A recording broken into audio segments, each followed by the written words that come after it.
تین لیڈر تھے قریش کے، تین لیڈر تھے قریش کے، اخنس، ابو سفیان، ابو جہل۔ ان تینوں یہ کیونکہ بڑے تھے قریش کے، جب قرآن مکے میں پھیلنا شروع ہوا تو انہوں نے پروپیگنڈا پھیلایا کہ ینگ لڑکے، ہمارے نوجوان، ان کو خاص ہدایت دے دو کہ قرآن نہ سنا کریں، وَلَا تَسْمَعُوا لِهَذَا الْقُرْآنِ وَأَلْغَوْا فِيهِ لَعَلَّكُمْ تَغْلِبُونَ، اس قرآن کو مت سنا کرو، اور اگر یہ پڑھا جا رہا ہو تو بہت اونچی اونچی آوازیں نکالا کرو، یا گانے لگا دیا کرو، یا گانے والیوں کو بلا لیا کرو، کانسرٹ شروع کر دیا کرو، تاکہ یہ قرآن کی آواز اندر نہ جائے، اسی طرح تم غالب آؤ گے، ورنہ اس میں جادو ہے، تم پر یہ اثر کر جائے گا، تمہاری فیملی برباد کر دے گا، تمہارے قبیلے سے تم ہٹ جاؤ گے، پاگل ہو جاؤ گے، اس لیے ہم تمہیں بچانا چاہ رہے ہیں، ہم بڑے ہیں قریش کے، ہماری بات سنا کرو۔ تو انہوں نے بزرگ کے ناطے ینگ لڑکوں کو یہ ہدایت دی کہ جب کبھی قرآن غلطی سے بھی سننے کو ملے تو آواز ڈال دو، کوئی نہ کوئی شور مچا دو۔ مزے کی بات یہ کہ ان میں سے ایک آخر کار مسلمان ہو گئے، ابو سفیان آخر کار مسلمان ہو گئے۔ اب مسلمان ہونے کے بعد یہ کہانی بتاتے ہیں جو پہلے ہوا کرتی تھی۔ کہتے ہیں کہ میں اور اخنس اور ابو جہل، ہمیں ایک دوسرے کا پتہ نہیں تھا، لیکن ہم نے تھوڑا سا قرآن سنا تو ہم سے رہا نہیں گیا، لیکن ہم پبلکلی سب کے سامنے نہیں جا سکتے تھے سننے قرآن، کیونکہ لوگ ہمیں کہتے ہیں مت سنو، خود جا کے بیٹھے ہوئے ہیں۔ تو ہمیں پتہ تھا رات کو رسول جو ہے وہ قیام کرتا ہے گھر میں، رات کو تہجد پڑھتا ہے اور اونچی آواز میں پڑھتا ہے، تو ہم رسول کے گھر کے باہر ایک دیوار لگا کے میں ساری رات سنا کرتا تھا قرآن۔ ابو سفیان کہتا ہے صبح ہونے کو آئی، صبح ہونے سے پہلے میں نے کہا میں نکل جاؤں، پکڑا جاؤں گا۔ واپس جا رہا ہے تو دوسری طرف سے اخنس اور تیسری طرف سے ابو جہل بھی واپس آ رہے ہیں،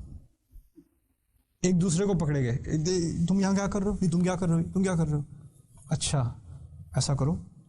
اللہ کی قسم کھاؤ آئندہ کبھی واپس مت آنا، اگر واپس آئے تو ان لوگوں کو پتہ چل جائے گا ہمارے جو نوجوان ہیں وہ ہماری بات کبھی نہیں سنیں گے، چلو بھائی قسم کھا لیا، واپس نہیں آ رہے۔ دوسرے دن ابو سفیان سے رہا نہیں گیا، وہ دوبارہ آ گیا، صبح کا ٹائم ہو رہا ہے، پکڑا جائے گا، پھر جانے لگا واپس۔ گیس وال ادھر سے اخنس، ادھر سے ابو جہل،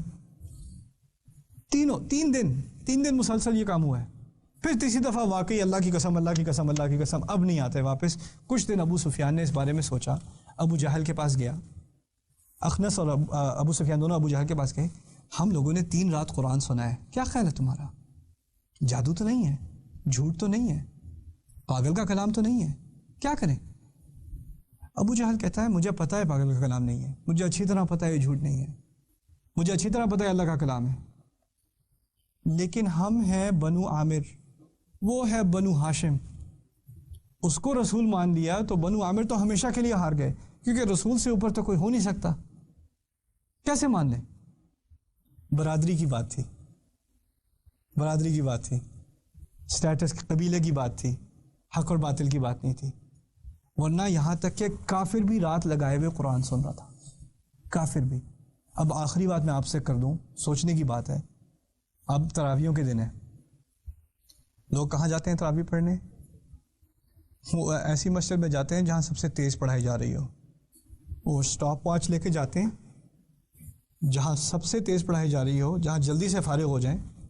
وہاں جاتے ہیں، ایسا ہی نہیں ہے؟ اور کھڑے بھی ہوں گے نماز میں، کوئی آرام سے پڑھا رہا ہوگا تو بڑی تکلیف ہوتی ہے، یار یہ کیا،